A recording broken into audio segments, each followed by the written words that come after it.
Jyewe Kagame Paul ndahiriye u Rwanda ku mugaragaro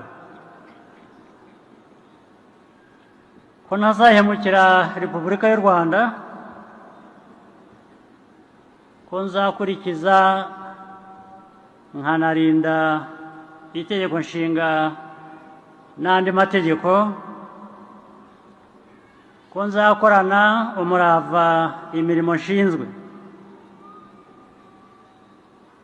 ko nzaharanira amahoro n'ubusugire bw'igihugu, ko nzashimangira ubumwe bw'Abanyarwanda,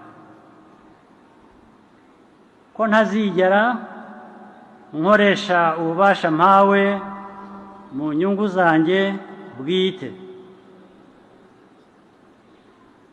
ko nzaharanira ibyagirira Abanyarwanda bose akamaro. Nintatira iyi ndahiro nzabihanirwe n'amategeko.